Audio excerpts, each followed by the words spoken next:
This is September 9th, 2022 in Barcelona, Spain. And I am here with, would you please spell and your whole first and last name? No, it's Kate Thorvaldsen. Could you spell both names? Kate Thorvaldsen.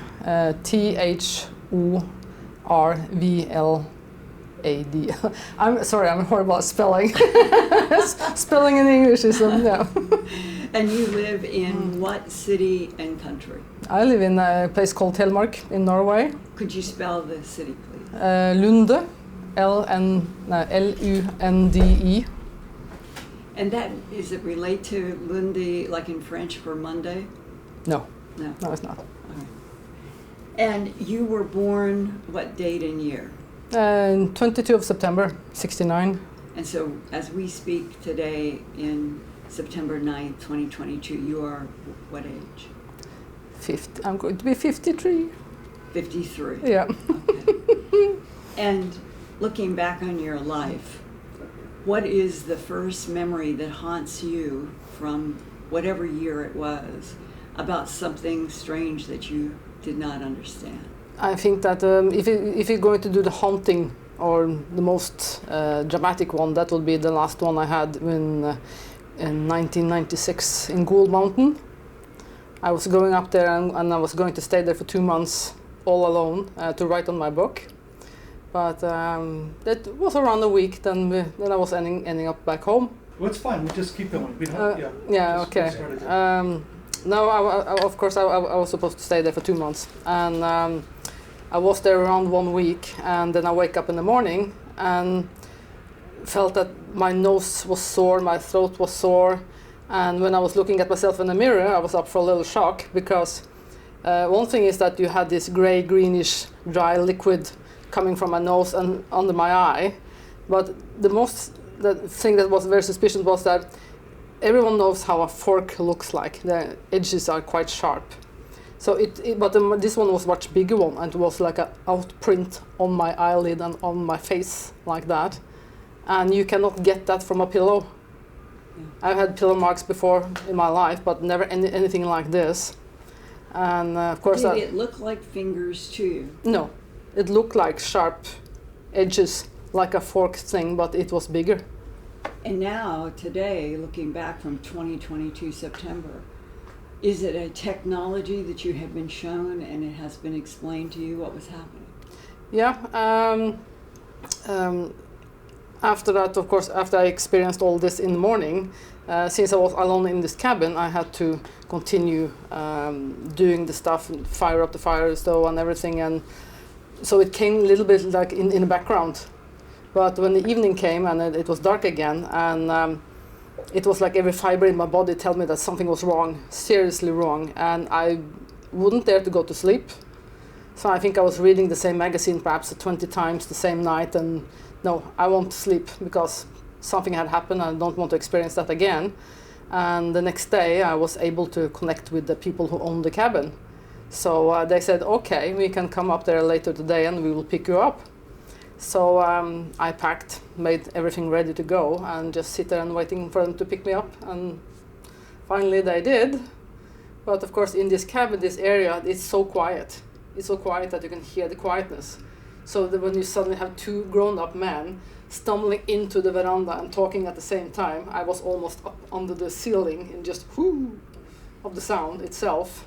So, still I was happy when they picked me up and brought me back to the town. But it was when I came back to their house where there was electricity that I could feel the difference, that something really has changed. Because the first thing I wanted to do was, of course, to charge my mobile phone. So when I stick the charger into the wall, it screams like a microphone is screaming. It's horrible. And normally no one can hear the sound of the charger. So to test me, I was standing with my back on them, and they were taking it in and out, and I can just tell them, okay, now it's in, because the sound is horrible. And what is your understanding today? What is the intelligence that is affecting the electromagnetic frequencies that would cause this scream? What are you dealing with now looking back? Well, luckily for me, it has changed. This has gone back a little bit more to the normal.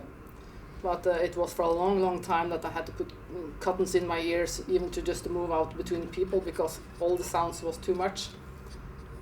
Electrical lamps, bulbs, or light also I was very light sensitive. And did you associate it with that strange pattern on your forehead? Yeah, I did, because my friend in the UFO Norway, Odd Gunnar Rød, they have working together with a hypnotist man in Oslo. So they brought me to Oslo to put me under hypnosis to figure out what happened. And what came out? Well, I was during the hypnosis. It came out that I was going to bed for the night in the cabin, and in the middle of the night I was waking up, and there was this long being standing there in the hallway, looking at me. And when you say long being, you mean tall? Tall, yeah. Like 7 feet, 8 feet? He was filling the door. He was not like the small gray ones. He was more like a very, very tall gray type. And the doorway would probably be 7 or 8 feet tall up to the top? 2 meters. Yeah. And the being was filling the space? It was filling the space, yes. Was it thin? Yeah, it was thin. And the thing is that when I was trying to draw it, it became out a little bit wrong, because all the lines that when you were drawing it, then it's black. But when the way I saw it, he was shining. It was like he was glowing instead, and there was no difference from the upper body and down. It was more. It was like he had his kind of a skirt thing on him. It was a little bit transparent kind of skirt that just went into the body. So it was like one part piece of the body. Yeah. And what color of skin, and what were the eyes and the ears? He was grayish in the colors, and then the typical black eyes. What shape was the head, and what shape were the eyes? No, it was quite big, the black eyes. The long ones that come around the side. Yeah, it's more a little bit like this, only like the Chinese. And the head, was it pear-shaped or diamond-shaped, or? It's more like a pear-shaped. A pear-shaped. Yeah. And do you remember what was the first thing that went into your mind's eye? Well, the thing that happened was that after I saw this creature standing in the door, then he made me get up from the bed, and then it was like I was hanging in the air and floating together with him into the living space. And then there was 2-3 others of the smaller creatures, and then they were starting to put this helmet thing look-alike on my head. So it looked a little bit like a bad horror movies from the 70s. And when they put the helmet on, what happened?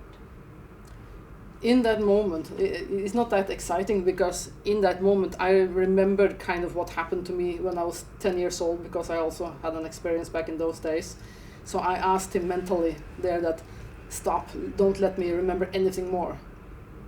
So in the next second, everything was gray. So this hypnotist man, he was working on me for 2 hours, but there was nothing, just gray. What was it that you didn't want to see? I guess it perhaps was the pain or a thing like that. I can't say. Have you ever remembered? No.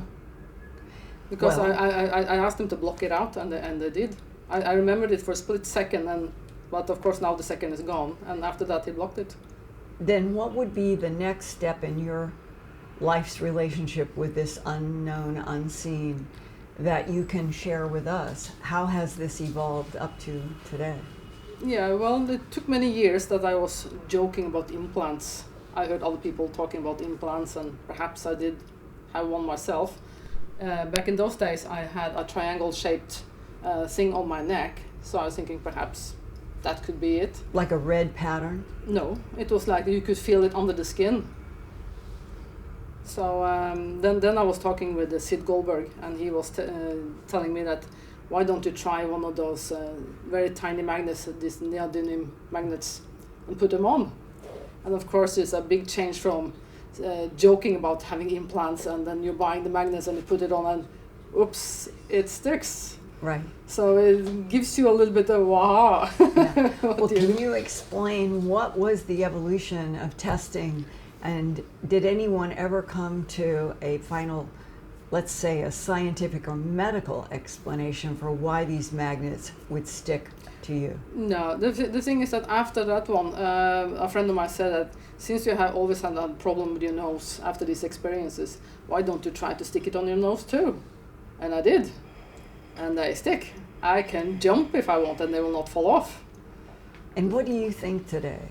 What do you think is the reason that these magnets will stick to you? I don't know. You still don't? No. Have you ever had a vivid dream that seems somehow to relate to the time that the magnets first stuck to your skin? No, I don't. And what would be maybe the most dramatic dream that you've had that had beings in it? The thing is that I don't have I have had many dreams with other creatures and beings, but they have never been dramatic or critical or bad in that way. What would be most memorable?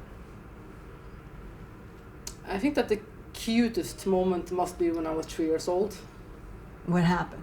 No, I was, this was very close up to Christmas, and my mother, she has told me that I will be meeting Santa soon. And of course, all kids are thinking, okay, that will be a nice experience. And that evening, she was putting me to bed. I was having this crib, and I was standing there, and I was looking out the big black windows, and I wasn't tired. God knows what I was thinking about, that I don't remember. But then suddenly the wall on the left side became blurry, and this little gray creature came out through the wall, and he was gliding over to the crib and standing in front of me. And of course I was 3 years old, so I started blah blah blah blah and trying to communicate. That would be quite normal, but this creature didn't say anything. So it didn't take me long, but then I understood that we were communicating telepathically, yes. So he was giving me the feeling that he was there to see if I was okay. And today, after living a life of about half a century, what do you now think was going on between the small gray and you at age 2? For me, it's a complex question. I think that they are following us on many different levels. It can be from past lives. You can have been one of them in a past life. They are following bloodlines. They're also following families. They have been following my mother's side back in history. So my mother and my grandfather has seen them. And would you all be Nordic blood? Yeah, we are. And when you say following you, do you have a sense of what they are following? What do you mean? Well, you're aware that your family is being monitored by non-humans. And today, would you have a sense, even an intuitive sense, about what it is that they are monitoring? I don't know. I just think that they're just following. I think that when it comes to, I can just speak for myself. I think that the implants that they have been putting in me, for now there is more than 30 of them. 30? Yeah, and they are more or less symmetrical placed all over. So there was this guy joking to me and saying that you are walking around like a walking, talking antenna. And I was thinking that perhaps that can be something into it. Right, and that was what the GREYS wanted to accomplish. Yeah. But why that number? And would the implants themselves be responsible for magnets sticking to your skin? I don't know. If there are more than 30, I don't know. I haven't looked. Have you gone to a doctor and said, I want a CAT scan or MRI or something, so I've got a picture of exactly where they are? If you go to a Norwegian doctor and you say that, well, you will get the mental jacket quite fast. So, but luckily for me, UFO Norway, they also had a connection with a guy that was a chiropractor, and he also had this X-ray machine in the back room. And of course, no one of this kind of people or doctors, they want to have their name associated with implants or aliens. So they were sneaking me into the office from the back door, and they were not even putting me in the records. But they took the pictures. And do you, with your own eyes, you've looked at these photos, and do you have a sense of a pattern that it says something to you? No, I did not see them right then. I was sending all the material then to Sid Goldberg, and he was really zooming into this and really studying this. So when you really study the pictures, then you can find them. But do you still have any sense now, you've gone through all of this, yet at an intuitive level, why are the GREYS doing this? For me, I think that they have been helping me up in one way or another to do the astrophysics, cosmology, this kind of things. I have no education at all on this topic, but I'm working on a brand new book on it that is called The Creation, where physics and the consciousness meet. And could you help us understand, because I too have written a lot about that the key to the whole universe is frequency and frequency resonance. I'm convinced that that is the key. In your own experience doing this book, what is it that you're going to try to share with the human family? It's more like how everything is connected, how the so-called physics or the so-called physical and consciousness work together, and then there's nothing, the one thing can't be without the other. And when it comes to explaining this stuff in English, it's very difficult, because it's very difficult even to explain this stuff in Norwegian. And a lot of the stuff that I'm doing is so new and so different that some people, when they ask me, can you explain this simple part or that simple part, then I can't, because you have to understand with the beginning and then do the whole process before you can get to the point where you actually will understand the other things. Are you dealing with reincarnation? Not in this topic here, but it's a natural thing. It's a thing that can be naturally explained into this whole area. And how would you explain to, say, a general audience what perspective you have now on the relationship of reincarnation, the recycling of souls, to you as a human, but to the GREYS that have been interacting with you? Why are they doing this? The thing is that our consciousness that is working through this body, or your body, or everyone else's body, we're all linked together at the same particle level, if I shall use that kind of expression just to try to make the image. And the aliens, or doesn't matter what kind of a life form, we are all stuck to the same field underneath the visible one that we are seeing. So who is benefiting from studying the links of frequencies among humans? I think that this is something everyone should know, because the more everyone know about themselves and what they're coming from, on who they are in the basics, and that when we die, it's just a physical part of us that dies, and we come back again, and we are internal. So then I think that humanity will look differently at ourselves the more they understand. Do you feel in 2022 September that there is a threat to Earth? No, I don't think so. I think that the biggest threat perhaps must be ourselves. A lot of abductees keep saying that they sense or feel that something is coming that could be existential, an existential threat.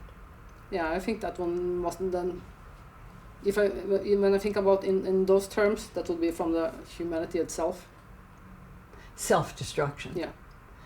Well, okay, flip the coin around. Have you had any dream or any kind of image in your mind's eye that would relate to beings or another intelligence trying to show you, if humans don't do this, this is what's going to happen? Have you had any warnings like that? Not that I can remember, actually. They have been teaching me perhaps in a more different way instead of we are all the time looking outside to find the answers, but the answer are in ourselves. And if you want to know how the future will go for, let's say, the humanity, we can just start looking at the common brainwave of the society. And one thing is one brainwave for what we are creating, one person, but when a bigger society, that kind of brain pattern or that pattern will become quite strong and big. And now this pattern is more or less globalized, so then it's making it even more stronger. Well, right now, I think that most people would say It feels like the timeline of Earth has been chopped up and turned into confetti. There is just so much strife, stress, conflict. A lot of people say they've never known life on Earth like this before. Would you have any sense of why this moment feels so treacherous in a strange way, and what could be coming after? Well, the thing is that there's a much bigger picture to all of this. And I think that Greg Braden, by the way, he has been into a lot of this stuff.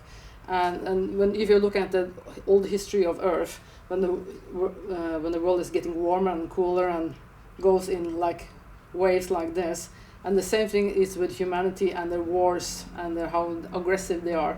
The warmer the Earth is getting, the more aggressive we get. So it will go up and cool down.